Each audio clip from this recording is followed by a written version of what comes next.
You may believe the man entering this office building is nothing special. He would not stand out from any crowd, nor would he turn any heads while passing by.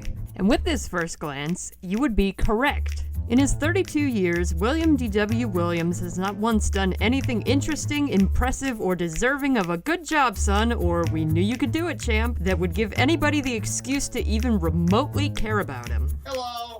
At 4 years old, his parents forgot to pick him up from daycare 6 days in a row. At 5 years old, he was in the possession of 17 white crayons. The kindergartners assumed he would find them riveting. At 6 years old, he was not picked as goalie on the soccer field because he wanted to play the role. He simply forgot to move out of the way and nobody cared to shoo him off the field. He served as their aiming practice for that day. At 7 years old, when he was in his prime, he received his first and last pat on the back from his father. It is considered by him to be his greatest accomplishment. There he goes, walking to his desk. Same cubicle as always, same desk as always to keep him company. After all, it was his 5,110th day of work, and his desk was surely his best friend. Who else would be? He sits at his desk and stares at the wall, the first step to his daily routine. Placing his briefcase to his left side, his day has begun. Here come his co-workers, Dan and Rob, to berate him. This'll be fun to watch, I'm sure. Wall's looking nice today, Will? He asks. Rob stares at William, his smirk equivalent to that of a schoolboy about to get his extra share of lunch money for the day. It sure is, Rob. The gray walls do look quite lovely this time of the year. You ever gonna find a partner, Will, or is this all you gotta do? Maybe someday when I find someone worth my time, but nowadays my desk keeps me oodles of company. Rob looks back towards Dan, lost in a sea of confusion. Will's in love with a table?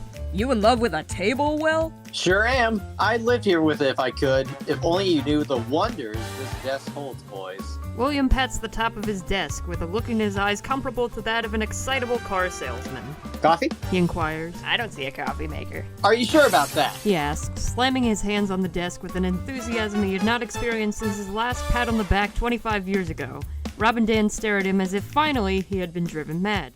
From his briefcase, William takes a coffee cup and places it beneath the upmost right drawer of his desk. From beneath the drawer, a stream of fresh black coffee pours into the cup. Oh my god. It's witchcraft! Not witchcraft, He corrects. just an extraordinary desk with some extraordinary coffee. He sips from his coffee cup and winks with a smile, a shine in his eyes his coworkers had never witnessed before. You boys want to see something else? He said this with a certain enthusiasm, as if his coworkers would never see something as cool and clever as this wonderful desk ever again. Rob and Dan glance over at each other, dumbfounded, yet intrigued. I'd like to see. Dan says, like a child enchanted by what else the desk hides inside its drawers.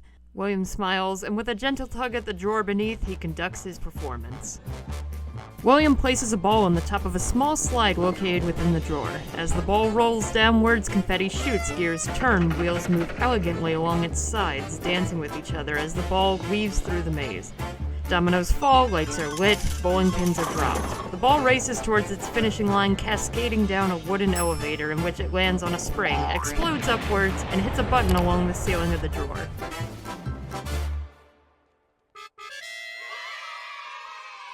That was the dumbest thing I've ever seen, Will. I know, He said. but never seen anything like it before, have you? No, I certainly have not. William smiles and stands from his desk. He walks past Dan and Rob, who stare dumbfounded at the flag. Anyone ever told you you're a real nutcase, Will? William stops in his tracks, promptly glancing behind him to lock eyes with Rob. Yes, but my desk is always there to tell me otherwise, isn't it? William pats Rob briefly on the head before exiting his cubicle. Who knows exactly where William D.W. Williams went off to after that day? Perhaps he left to boast to the rest of his coworkers about his wonderful desk, or perhaps he was searching for his second pat on the back. Truly, nobody knows. But what Rob and Dan knew now was that this desk, the desk of a man who'd never been loved by anyone, nor managed to love anyone else, was one of the coolest things they had ever seen. Master's lost his mind. Although it was a cool desk. Oh yeah, no, one of the coolest things I've ever seen. Got that right. Think he's got any more of those desks? Something that special can only be made once, I think. Why of all people does it have to be Will who gets a desk like that? Don't know, wish I had one like that for myself, though. Think he'd notice if we took it? Only if we're not quick enough. Okay. Come on. Let me just grab this side. No, move that side to the right. I'm trying. This desk is really heavy. Try harder than I'm get ahead of the game. Hey boys, what are we doing?